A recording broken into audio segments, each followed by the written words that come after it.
ಇವಾಗ ನಾವಿಲ್ಲಿ ಶಾವ್ಗೆಗೆ ಫಸ್ಟು ಹಿಟ್ಟು ರೆಡಿ ಮಾಡ್ಕೊಳ್ಳೋಣ.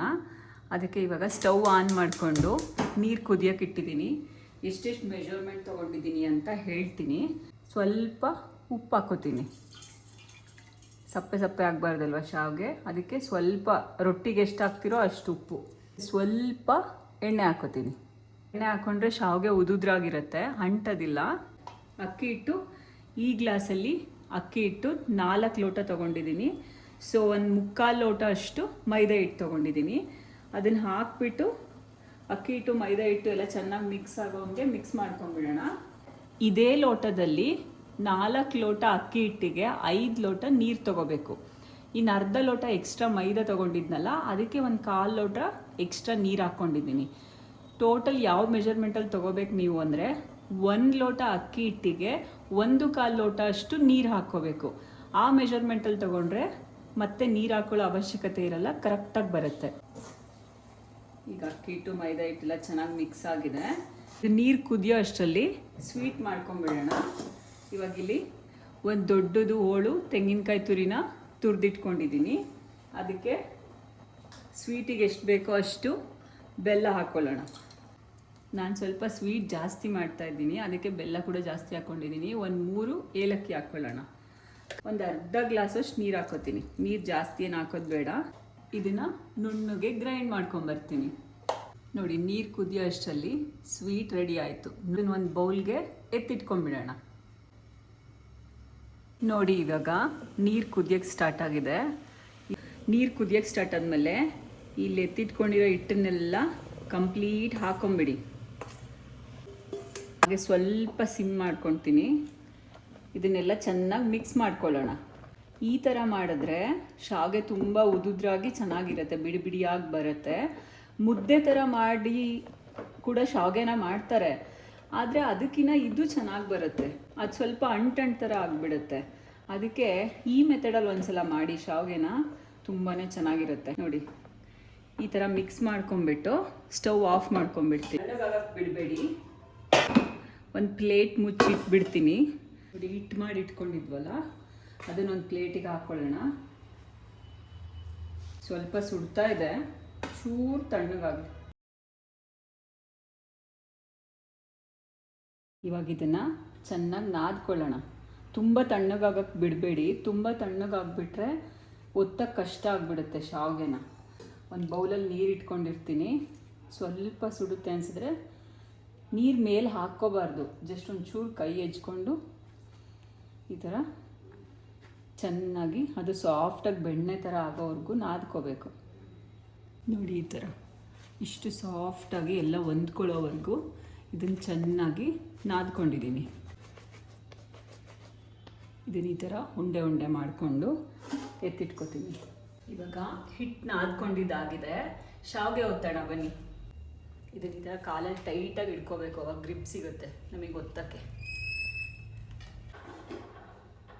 ಹಾರ್ಡೆಸ್ಟ್ ಪಾರ್ಟ್ ಏನು ಗೊತ್ತಾ, ಇದೇನೆ. ಸಾಂಬಾರು ಮಾಡಿಬಿಡ್ಬೋದು, ಸ್ವೀಟ್ ಮಾಡಿಬಿಡ್ಬೋದು, ಎಲ್ಲನೂ ಮಾಡಿಬಿಡ್ಬೋದು. ಕೊನೆಗೆ ಇದನ್ನು ಒತ್ತೋದಿದೆಯಲ್ಲ, ಅದೇ ಕಷ್ಟದ ಕೆಲಸ. ಇದು ಒತ್ತಿ ಮುಗಿಸೋ ಅಷ್ಟರಲ್ಲಿ ಶಾವಿಗೆನೂ ಬೇಡ ಏನು ಬೇಡ ಅನಿಸೋದಿರುತ್ತೆ. ಸ್ವಲ್ಪ ಟೈಟ್ ಇರುತ್ತೆ, ಒತ್ತಕ್ಕೆ ಕಷ್ಟನೇ. ಬಟ್ ತಿನ್ಬೇಕಾದ್ರೆ ಮಾಡಿದ್ದಕ್ಕೂ ವರ್ತ್ ಅನ್ಸುತ್ತೆ.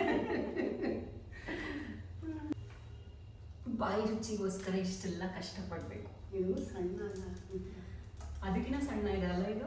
ತುಂಬ ಎಳೆ ಸಣ್ಣ ಇದೆ. ಎಳೆ ಸಣ್ಣ ಇರೋದ್ರಿಂದ ಇಷ್ಟೊಂದು ಕಷ್ಟ.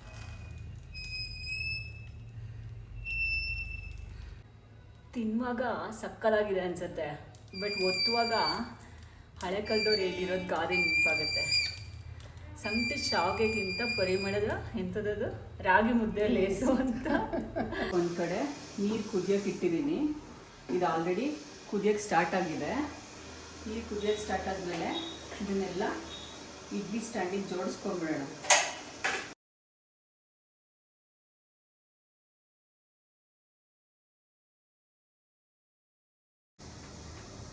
ಈಗ ಇಡ್ಲಿ ಸ್ಟ್ಯಾಂಡಿಗೆ ಜೋಡಿಸ್ಕೊಂಡಿದ್ದೀನಿ.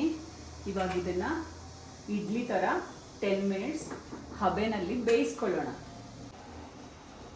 ಶಾವಿಗೆ ಬೇಯೋ ಅಷ್ಟರಲ್ಲಿ ಒಗ್ಗರಣೆ ಮಾಡ್ಕೊಳ್ಳೋಣ. ಸಾಂಬಾರ್ ಜೊತೆನೂ ತಿನ್ಬೋದು. ಸಾಂಬಾರು ಇಷ್ಟ ಇಲ್ಲ ಅನ್ನೋರು ಒಗ್ಗರಣೆ ಕೂಡ ಮಾಡ್ಕೋಬೋದು. ಸೇಮ್ ಶಾವಿಗೆ ಉಪ್ಪಿಟ್ಟು ಥರ ಆಗುತ್ತೆ, ಚೆನ್ನಾಗಿರುತ್ತೆ. ಸ್ಟವ್ ಆನ್ ಮಾಡ್ಕೊಳ್ಳೋಣ. ಸ್ವಲ್ಪ ಎಣ್ಣೆ ಹಾಕೋತೀನಿ. ಎಣ್ಣೆ ಕಾದಿದೆ. ಇವಾಗ ಸಾಸಿವೆ ಹಾಕೋತಿದ್ದೀನಿ. ಸ್ವಲ್ಪ ಜೀರಿಗೆ ಹಾಕ್ಕೊಳ್ಳೋಣ. ಕಡಲೆಕಾಯಿ ಬೀಜ, ಕಡಲೆಬೇಳೆ, ಉದ್ದಿನಬೇಳೆ ಇದಿಷ್ಟನ್ನು ಫ್ರೈ ಮಾಡ್ಕೊಳ್ಳೋಣ. ಕಡಲೆಬೇಳೆ, ಕಡಲೆಕಾಯಿ ಬೀಜ ಎಲ್ಲ ಫ್ರೈ ಆಗಿದೆ. ಇವಾಗ 1 ಗಡ್ಡೆ ಬೆಳ್ಳುಳ್ಳಿನ ಜಜ್ಜಿ ಇಟ್ಕೊಂಡಿದ್ದೀನಿ, ಅದನ್ನು ಹಾಕೋತೀನಿ. ಬೆಳ್ಳುಳ್ಳಿ ಸ್ವಲ್ಪ ಫ್ರೈ ಮಾಡಿಕೊಂಡು ಇಟ್ಕೊಂಡಿರೋ ಹಸಿಮೆಣಸಿನ್ಕಾಯಿ ಹಾಕೋತೀನಿ. ಇದಕ್ಕೆ ಈರುಳ್ಳಿ ಏನು ಹಾಕೋದು ಬೇಕಾಗಿಲ್ಲ. ಬೆಳ್ಳುಳ್ಳಿ, ಹಸಿಮೆಣಸಿನ್ಕಾಯಿ ಇವಾಗ ತೋರಿಸಿದ್ನಲ್ಲ ಅಷ್ಟು ಹಾಕ್ಕೊಂಡ್ರೆ ಸಾಕು. ಸ್ವಲ್ಪ ಮೆಂತ್ಯ ಪೌಡರ್ ಹಾಕ್ತಾಯಿದ್ದೀನಿ. ಇಷ್ಟು ಅರಿಶಿನ ಪುಡಿ ಹಾಕ್ಕೊಳ್ಳೋಣ. ಟೇಸ್ಟಿಗೆ ಎಷ್ಟು ಬೇಕೋ ಅಷ್ಟು ಪುಡಿ ಉಪ್ಪು ಹಾಕ್ಕೊಳ್ಳೋಣ. ಇದನ್ನು ಸ್ವಲ್ಪ ಎಣ್ಣೆಯಲ್ಲಿ ಫ್ರೈ ಮಾಡೋಣ. ಹಸಿಮೆಣಸಿನ್ಕಾಯಿ, ಬೆಳ್ಳುಳ್ಳಿ ಎಲ್ಲನೂ ಎಣ್ಣೆಯಲ್ಲಿ ಫ್ರೈ ಆಗಿದೆ. ಇವಾಗ ಇದಕ್ಕೆ ತೆಂಗಿನಕಾಯಿ ಹಾಕ್ತಾಯಿದ್ದೀನಿ. ಸ್ವಲ್ಪ ಕೊತ್ತಂಬರಿ ಸೊಪ್ಪು ಹಾಕ್ಕೊಳ್ಳೋಣ. ಇಷ್ಟೇ, ಒಗ್ಗರಣೆ ಆಯಿತು. ಇದಕ್ಕೆ ಕೊನೆಯಲ್ಲಿ ಶಾವಿಗೆ ಹಾಕಿಬಿಟ್ಟು ಒಂದು ಅರ್ಧ ನಿಂಬೆಹಣ್ಣು ಹಾಕಿಬಿಟ್ರೆ ಶಾವಿಗೆ ಉಪ್ಪಿಟ್ಟು ರೆಡಿ ಆಗುತ್ತೆ. 10 ಮಿನಿಟ್ಸ್ ಆಗಿದೆ. ಇವಾಗ ಶಾವಿಗೆ ಬೆಂದಿರುತ್ತೆ. ಇದನ್ನು ಓಪನ್ ಮಾಡೋಣ. ಅದು ಯಾಕೋ ಗೊತ್ತಿಲ್ಲ, ಲಿಡ್ ತುಂಬಾ ಟೈಟ್ ಆಗಿಬಿಟ್ಟಿತ್ತು. ನಾನು ನಮ್ಮ ಅತ್ತೆ ಇಬ್ಬರು ಸೇರಿಕೊಂಡು ಸರ್ಕಸ್ ಮಾಡ್ತಾಯಿದ್ವಿ ಓಪನ್ ಮಾಡೋಕ್ಕೆ. ಪಾತ್ರೆ ಬೇರೆ ತುಂಬಾ ಸುಡ್ತಾ ಇತ್ತು. ಕೊನೆಯಲ್ಲಿ ಅಂತೂ ಇಂತೂ ಲಿಡ್ ಓಪನ್ ಆಯಿತು. ನೋಡಿ ಎಲ್ಲ ಆಗಿದೆ. ನೋಡಿ ಶಾವಿಗೆ ಎಲ್ಲ ಚೆನ್ನಾಗಿ ಬೆಂದಿದೆ. ಇವಾಗ ಇದನ್ನು ಒಂದು ಹಾಟ್ ಬಾಕ್ಸ್ಗೆ ಹಾಕಿ ಎತ್ತಿಟ್ಕೊಳ್ಳೋಣ. ಬಿಸಿ ಬಿಸಿ ಇರುತ್ತೆ. ನೀವು ನೋಡ್ತಾ ಇದ್ದೀರಲ್ವ, ಶಾವಿಗೆ ನೋಡಿ ಎಷ್ಟು ಸಣ್ಣ ಎಳೆಯಾಗಿ ಉದುದ್ರಾಗಿ ಬಂದಿರುತ್ತೆ ಅಂತ. ಸ್ವಲ್ಪನೂ ಅಂಟೋದಿಲ್ಲ ಈ ಥರ ಮಾಡಿದ್ರೆ.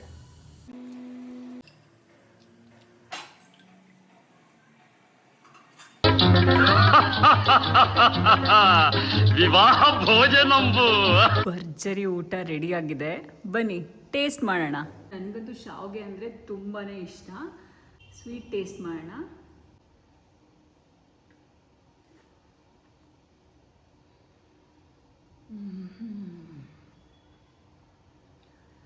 ಎಕ್ಸ್ಪ್ಲೈನ್ ಮಾಡೋಕ್ಕೆ ಆಗಲ್ಲ, ಅಷ್ಟು ಚೆನ್ನಾಗಿದೆ.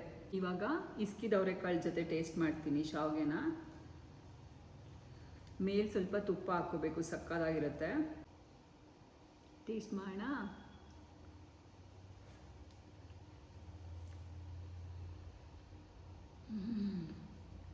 ಇದು ಕೂಡ ತುಂಬಾ ಚೆನ್ನಾಗಾಗಿದೆ. ಇಸ್ಕಿದವರೆಕಾಳು ಜೊತೆ ಶಾವಿಗೆ ತಿಂತಾ ಇದ್ದರೆ ಆ ಅವರೆಕಾಳ್ದು ಪರಿಮಳ ಗಮ್ ಅಂತ ಬರ್ತಾ ಇದೆ. ಹಾಗೆ ಮೇಲೆ ತುಪ್ಪ ಹಾಕಿರೋದು ಎಲ್ಲನೂ ಸೇರಿಸಿ ಸಕ್ಕತ್ತಾಗಿ ಅನ್ನಿಸ್ತಾ ಇದೆ. ಅದ್ಭುತವಾಗಿದೆ. ನಾನಂತೂ ಇವತ್ತು ಫುಲ್ ಹೊಟ್ಟೆ ಲೋಡ್ ಆಗೋವಷ್ಟು ತಿಂತೀನಿ, ನನಗೆ ಗೊತ್ತು. ಸ್ವೀಟ್ ಆಯಿತು, ಅವರೆಕಾಳು ಸಾರು ಜೊತೆ ಆಯಿತು. ಇವಾಗ ಒಗ್ಗರಣೆ ಮಾಡಿಟ್ಟಿದ್ನಲ್ಲ ಅದನ್ನು ಟೇಸ್ಟ್ ಮಾಡೋಣ.